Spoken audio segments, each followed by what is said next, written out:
जब फिरौन समंदर में डूबने लगा तो हजरत जिब्राइल अलैहिस्सलाम ने उसके मुंह में कीचड़ क्यों डाली। आइए इस वाक़े को जानते हैं। रात के वक्त हजरत मूसा अलैहिस्सलाम बनी इसराइल को खामोशी के साथ मिस्र से निकाल कर ले जा रहे थे कि फिरौन को उसकी खबर हो गई। उसने फौरन अपनी फौज तैयार की और बनी इसराइल को खत्म करने के इरादे से उनके पीछे निकल पड़ा। जब सुबह का सूरज निकला तो फिरौन अपनी फौज के साथ बनी इसराइल के बिल्कुल सामने आ पहुंचा। उस वक्त मंजर ये था कि सामने गहरा समंदर था और पीछे मौत का खौफनाक साया। बनी इसराइल घबरा कर चीख उठे कि अब तो हम पकड़े गए। लेकिन हजरत मूसा अलैहिस्सलाम का ईमान इतना मजबूत था कि खौफ की आंधियां भी उसके सामने बेअसर हो गई। आपने फरमाया, हरगिज नहीं, बेशक मेरे साथ मेरा रब है, वही मुझे रास्ता दिखाएगा। फिर अल्लाह के हुक्म से हजरत मूसा अलैहिस्सलाम ने अपनी लाठी समंदर पर मारी। देखते ही देखते समंदर शक हो गया। पानी दोनों तरफ बड़े बड़े पहाड़ों की तरह खड़ा हो गया और बीच में बिल्कुल खुश्क रास्ता बन गया। हजरत मूसा अलैहिस्सलाम और बनी इसराइल इस रास्ते से गुजरने लगे। फिरौन अपनी सरकशी और दुश्मनी में अंधा होकर अपनी फौज समेत उनके पीछे चल पड़ा। जब हजरत मूसा अलैहिस्सलाम और बनी इसराइल का आखिरी फर्द दूसरे किनारे पर पहुंच गया तो अल्लाह ताला के हुक्म से पानी दोबारा मिल गया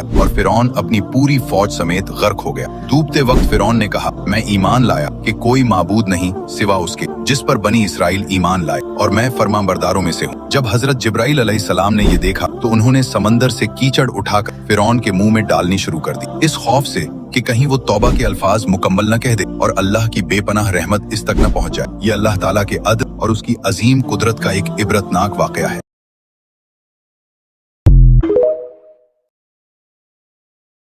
साल 10,898 में बनी इसराइल के झूठे खुदा फिरौन की लाश नील के दरिया से बरामद हुई। फिर 1975 में फ्रांस के मशहूर डॉक्टर मोरिस बियोकाल की क़यादत में डॉक्टरों की एक टीम तहकीक के लिए मिस्र पहुंची। रेडियोलॉजी मुआयना के बाद डॉक्टरों ने ये नतीजा निकाला कि वाकई फिरौन पानी में डूबकर मरा था और डूबते वक्त उसे शदीद ज़हनी दबाव का सामना था। लेकिन डॉक्टर मोरिस इस बात पर बहुत हैरान थे कि 3,500 साल तक इसका जिस्म पानी में सलामत कैसे रहा। न मछलियों ने उसे खाया और न पानी में गुल सड़ा, जबकि उसका 1.5 लाख का पूरा लश्कर पानी में तबाह हो गया था। आखिरकार डॉक्टर मोरिस ने मिस्र के उलमा से मदद तलब की। उलमा ने उन्हें कुरान करीम की वो आयत सुनाई जिसमें अल्लाह ताला ने वादा फरमाया था कि फिरौन का जिस्म सलामत रखा जाएगा ताकि आने वाली नस्लें इबरत हासिल करें। इस मोजज़े से डॉक्टर मोरिस इतने मुतासिर हुए कि उन्होंने कुरान की तफसील से तालीम हासिल करना शुरू की। आखिरकार उन्हें कुरान की हकीकत और सच्चाई समझ में आई और उन्होंने इस्लाम कबूल कर लिया। जब इंसान सच्चाई और इल्म के रास्ते पर चलता है तो अल्लाह की हिदायत उसके दिल को रोशन कर देती है। हर इंसान के लिए ईमान और सच्चाई की रोशनी मुमकिन है। ये थी कुरान का सच्चा वाकया।